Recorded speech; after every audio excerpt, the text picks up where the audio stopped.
Welcome. In this session, we're going to be discussing middle childhood, which runs about from 6 to up to 12 years old. Anyway, in that particular section, they discuss a stage theorist named Kohlberg. And Kohlberg discussed moral development. As a matter of fact, he's very famous for that. You can see him in many different types of courses: education, philosophy, sociology. Many courses business even, talk about Kohlberg and his moral development schedule. So he's really well known.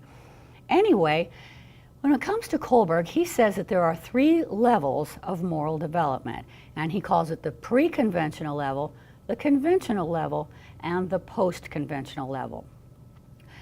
At the pre-conventional level, we have as a matter of fact, there are 6 stages. And so for each level, there are 2 stages. So pre-conventional, you have stage 1 and 2. Conventional, you have stage 3 and 4. And post-conventional, you have stage 5 and 6. So there's 6 stages, 3 levels. And you'll see that in your book, and you'll see how that goes.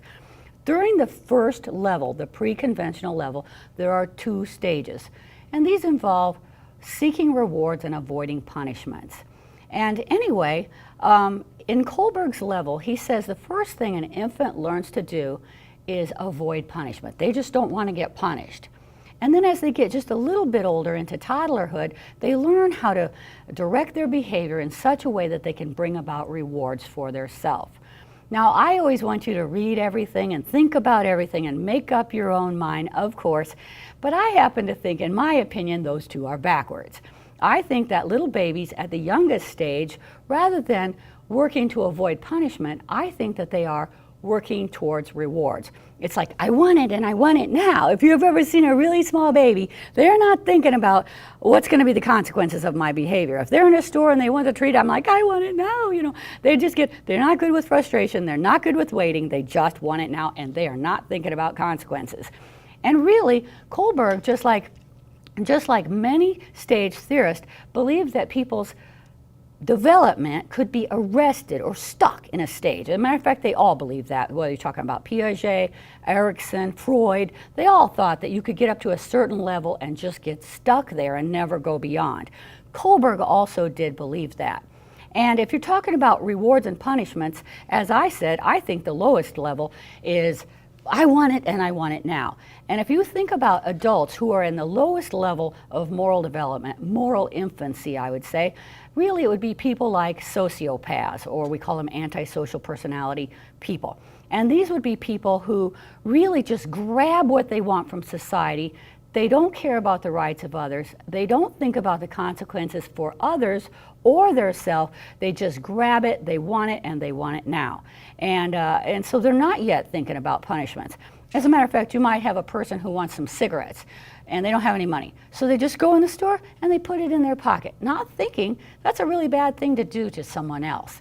Or let's say a person's on a date.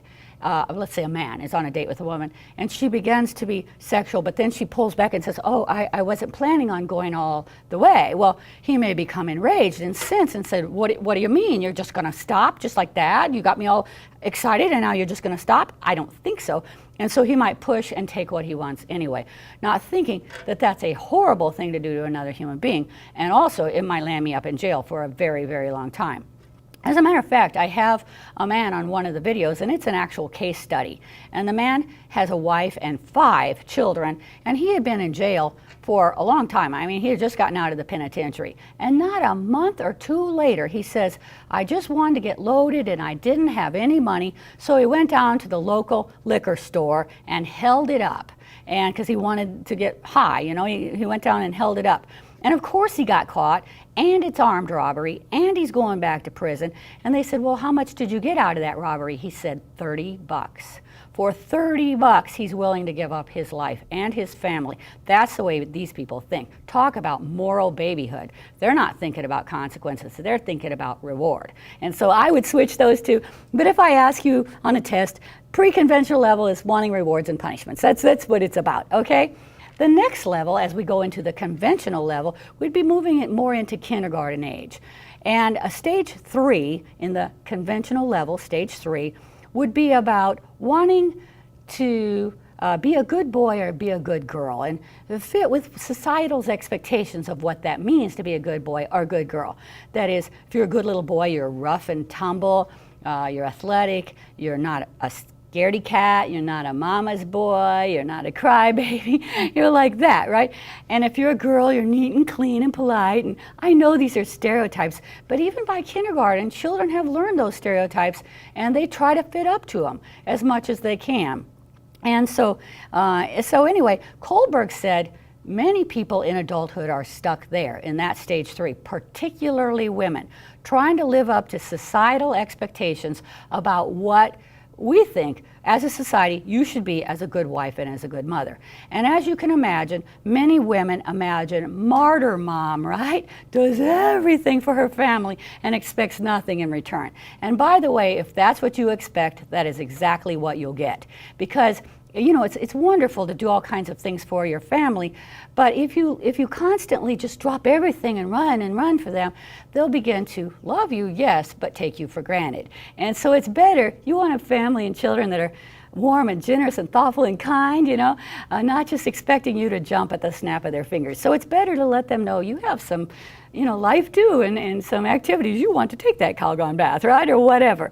Okay, so that's stage 3. And by the way, men have stereotypes too that they try to live up to. They've got to be a good provider, and they got to protect their family. And what if something happens, like they lose their job, they're laid off? They might be devastated and think, what kind of man am I? I can't even provide for my family. Or what if an intruder breaks in and they couldn't stop it as it's in the course? And they might think, what kind of man am I? I can't even protect my own family, right? So men live by stereotypes too. All right, stage 4 though, I see so many people there. We're still in a conventional level now. At stage 4, it's oftentimes called the law and order level or something like that. Different books name it slightly different names on the stages. The levels are always the same, but the stages vary a little bit on their titles. Law and order. This is where it would usually be a grade school child, maybe 4th or 5th grade. They've learned the rules, they've learned how to follow rules at home and at school, but at this age they think that rules are carved in stone, above and beyond human intervention. If you ask a child that age, why should I do that? They'll simply say, because it's a rule. And when it comes to authority figures, whether it's the teacher or their parent or the minister or the physician, authority figures are always right. All right, that's how they think at that age. And by the way, I wouldn't want a 4th or 5th grader on the jury if I had done something wrong, because they won't consider the situation or the motivation. They just consider that you broke the rule. So, you know, if they're on the jury, they're going to say, you broke the rule, man. They're going to hang you. They can be rough. And so anyway, it's amazing how many adults I find living right there at that stage who never move beyond it. As a matter of fact, Kohlberg said very few people move beyond stage 4. Most people live their whole life at this stage or below. He said most men live their life at stage 4.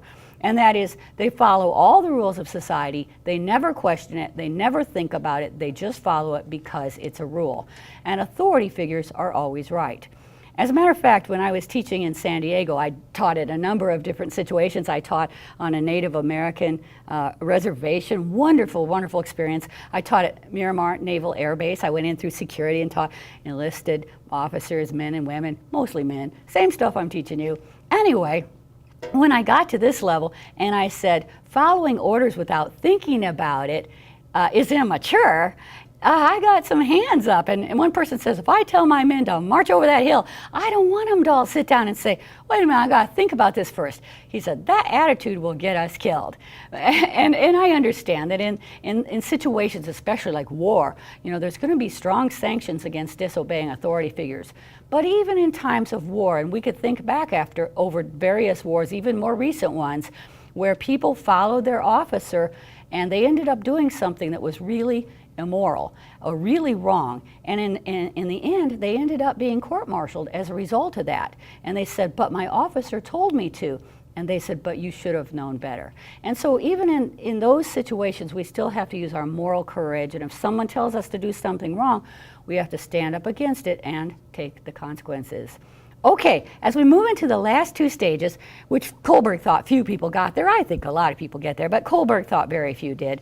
Stage 5, which is in the post-conventional level now, stage 5 is the only difference really is at this stage you understand that rules are not carved in stone. Their rules are made by people, and that if we decide a rule is no longer appropriate or out of date, we can get together as a society and change the rules. And if you've ever looked up online, silly laws that different states or cities, or different ones they've had, really funny ones, and some of them are just awful, like in San Francisco, supposedly they had this law where a man couldn't wear his hair in a ponytail. And really that law was really just to discriminate against Asian men, because Asian men came over to work on the railroad and they were swinging the sledgehammer and they had their long straight hair pulled back in a tie. Well, that just kind of upset some Europeans, and they're like, we'll make a law, you can't wear a ponytail. And so at this stage, we realize if the law is silly or inappropriate, we can get together and change the law. The highest stage, stage 6, is usually titled personal conscience, and it's in the post-conventional level also. At this stage, most of the time you follow the rules because you understand that rules didn't just appear in a vacuum. We need rules. We don't want anarchy. We don't want people breaking in our house and stealing our stuff, right? We need rules, and most of them make sense. We could say, I don't care what the culinary rules say. I'm going to eat that pork chop raw. Well, go right ahead. There's reasons for rules, right? But at this stage, you don't just follow the rules blindly. You go through the day, as the Buddhist would say, awake. You're paying attention to what's going on around you. And most of the time, you follow the rules. But sometimes you say, wait a minute, that rule is not right and I can't follow it. And even if you can't get society to go along with you, you are forced to break that rule anyway and peacefully accept the consequences. That, in fact, is the definition of civil disobedience. As a matter of fact, some old saying said, resistance to tyranny is obedience to God. And so if we see injustice, unjust rules, unjust governments, it's our moral obligation to stand up against it. And as more and more people do that, the whole tower will crumble, hopefully, and we can change the rules.